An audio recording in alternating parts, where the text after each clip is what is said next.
Bonjour à tous, et donc je vais donc vous présenter les résultats de l'état des lieux de la filière Handy-Rare sur l'offre de soins et la coordination de la prise en charge des patients au sein de la filière.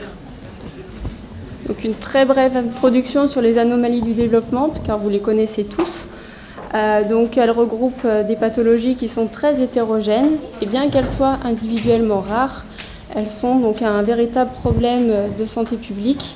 Et en effet, elles représentent donc 3% de la population française et 40 000 nouveaux cas sont diagnostiqués chaque année. Donc elles concernent tous les champs de la médecine et tous les âges. Comme il a été dit ce matin, la prise en charge des anomalies du développement est multidisciplinaire, tant au niveau médical que non médical. Or, elles sont souvent très mal connues par les médecins généralistes, voire d'autres spécialités. De ce fait, une coordination de l'expertise pluridisciplinaire est essentielle pour assurer aux patients une prise en charge homogène et individualisée. La mission, donc parmi les missions des centres de référence et de compétences mis en place lors du projet du plan maladie rare numéro 1, sont donc de définir et d'adopter des stratégies, des protocoles de prise en charge, mais aussi de mettre en place, d'animer et de coordonner les réseaux de soins. De nombreuses questions se posent, mais très peu de données sont disponibles dans la littérature médicale concernant le rôle du généticien dans la prise en charge des patients. Parmi les missions des filières de santé, il a été demandé de réaliser un état des lieux national sur l'offre de soins proposée au sein des centres. Donc, cet état des lieux a été réalisé via 3 enquêtes. Un volet très général a été envoyé à l'ensemble des centres de la filière. Un autre volet a été plus spécifiquement adressé au sein des DOM-TOM. Et un dernier volet, plus pratique, s'est focalisé sur les 4 pathologies les plus diagnostiquées au sein de la filière. Grâce à l'implication de tous, nous avons obtenu des taux de réponse allant de 70 à 100%.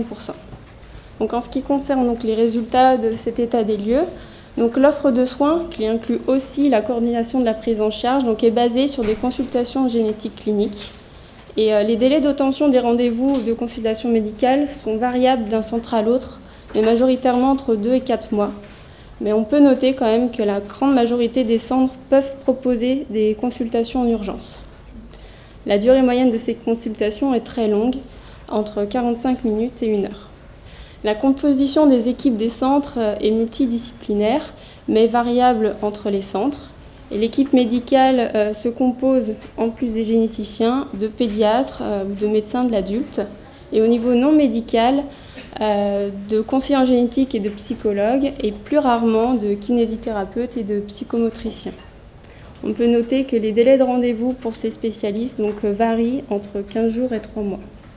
Nous sommes intéressés à la prise en charge médicale des patients, et certains centres ont mis en place des consultations médicales organisées autour de la coordination de la prise en charge des patients, mais majoritairement pour les enfants. Comme vous pouvez le voir, 68% des centres le font pour les enfants, alors que moins de la moitié des centres le font pour les adultes.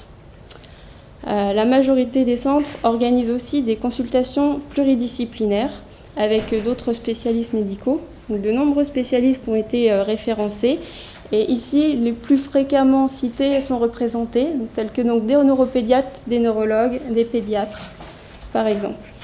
Nous sommes aussi intéressés à la prise en charge non médicale au sein des centres. 92% des centres proposent un accompagnement psychologique à leurs patients. Ils ont aussi mis en place des consultations en binôme avec des professionnels paramédicaux, notamment avec des psychologues et des conseillers en génétique. Les généticiens sont aussi activement impliqués dans la coordination des interventions des personnels paramédicaux, et notamment en demandant des bilans. Mais ces bilans sont aussi majoritairement demandés pour les enfants, pour 48% des centres, et pour les adultes seulement pour 27%. Afin de favoriser l'accès aux soins à l'ensemble des patients du territoire, les centres, 60% des centres réalisent des consultations délocalisées, que vous pouvez voir sur la carte. Et au total, 65 sites de consultations délocalisées ont été référencés. Maintenant, un petit focus sur la prise en charge des adultes. Elle est, comme on a pu le voir, elle est beaucoup moins développée, moins de consultations ciblées. Et en effet, le circuit de prise en charge à l'âge adulte contient principalement des spécialistes référents, mais qui ne sont pas rattachés au centre de génétique. De plus, la moitié des centres réalisent donc des consultations de transition à l'âge adulte pour certaines anomalies du développement. Donc, la mise en place de consultations de prise en charge pour les adultes est souhaitée par 60% des centres. Outre l'aspect consultation, les centres ont mis en place donc des staffs de discussion collégiale de dossiers, soit internes au centre ou en interrégional. Et par ailleurs, 80% des centres réalisent des staffs en interne multidisciplinaires. Plus d'une vingtaine de spécialistes ont aussi été référencés. Et là, comme précédemment, les spécialistes les plus représentés à ces staffs de dossier donc, sont des neuropédiatres, des neurologues et des pédiatres.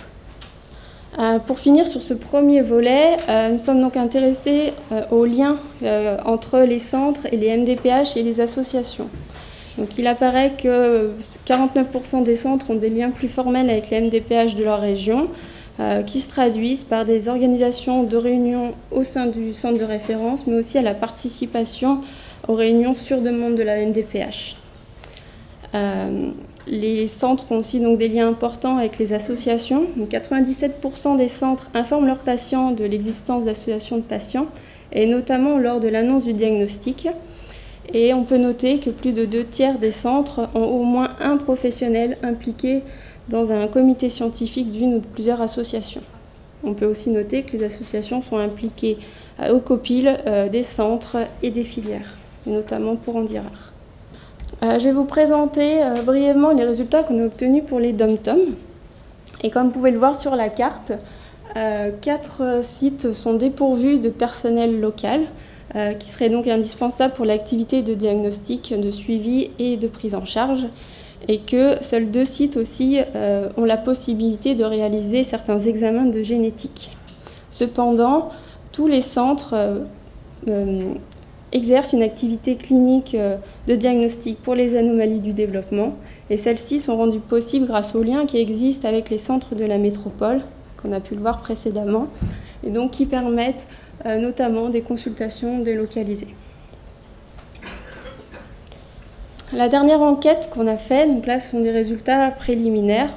Donc on a fait un petit focus sur la coordination de la prise en charge sur les 4 pathologies les plus fréquemment diagnostiquées dans le champ d'expertise des centres de la filière, donc anomalies du développement et déficience intellectuelle de cause rare.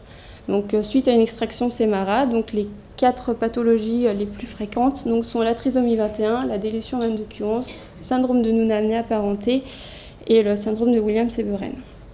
Donc, comme vous pouvez le voir sur le graphique ci-dessous, cette coordination de prise en charge est majoritairement réalisée via des consultations de génétique et regroupée avec un réseau local de soins. Les consultations multidisciplinaires sont plus rarement réalisées pour cette coordination. Il apparaît aussi que cette coordination peut être réalisée par un autre médecin référent et notamment des pédiatres. La prise en charge et la coordination de la prise en charge donc, de ces patients peut nécessiter des hospitalisations et notamment des hospitalisations de jour. Comme on peut le voir ici, elles sont majoritairement réalisées donc, au sein d'autres services et quelques services de génétique en proposent. Et lors de maladies plus complexes, problèmes médicaux plus complexes, des hospitalisations conventionnelles peuvent être nécessaires et donc là forcément elles sont réalisées dans les services adéquats. Parmi les missions demandées notamment par le ministère et aux filières, donc il y a la rédaction de PNDS mais aussi l'état des lieux des protocoles utilisés. Ces 2 missions sont plutôt difficiles parce que les PNDS sont une méthodologie qui est lourde et complexe à rédiger et trouver le protocole le plus plébiscité par les centres peut être difficile vu que cette prise en charge repose sur une médecine personnalisée et que le suivi médical repose aussi sur l'expérience propre du médecin. Cependant, on a réalisé donc une liste de protocoles Et il s'avère que quand le PNDS est présent, celui-ci est largement adopté par les centres. Et quand celui-ci est absent, donc on a quand même des protocoles qui ressortent. Mais le problème se pose, c'est que soit ils sont internationaux et donc plus difficiles à communiquer aux médecins traitants ou à d'autres spécialistes impliqués dans la prise en charge, ou sinon, comme pour le syndrome de Noonan, c'est un protocole de discerne qui ne sont plus disponibles actuellement. Donc en conclusion, cet état des lieux a permis de mettre en évidence des points forts, et donc c'est le premier état des lieux national sur l'organisation des soins au niveau des centres de référence et de compétences. Et donc tous les centres français proposent une approche multidisciplinaire à leurs patients, que ce soit au niveau donc, des équipes, des consultations et des staffs de dossier. En plus de leur activité de diagnostic et de conseil génétique, ils sont impliqués dans la coordination de la prise en charge médicale et non médicale des syndromes polymalformatifs. Et donc il faut bien noter qu'ils n'ont pas pour mission le suivi systématique de tous les patients atteints d'anomalies du développement, comme il a été évoqué ce matin. Il existe aussi donc, des liens étroits entre les différents centres qui se traduisent par des consultations délocalisées, des staffs de dossiers, des visioconférences, et tout ceci permet une harmonisation des pratiques entre les centres. Les sites des DOM-TOM, donc malgré un personnel plutôt restreint, proposent des consultations de génétique dédiées aux anomalies du développement, mais il faut noter que ces missions, quand elles sont dues à des missions délocalisées, elles sont quand même courtes et de fréquence plutôt variable, entre 1 et 3 semaines par an.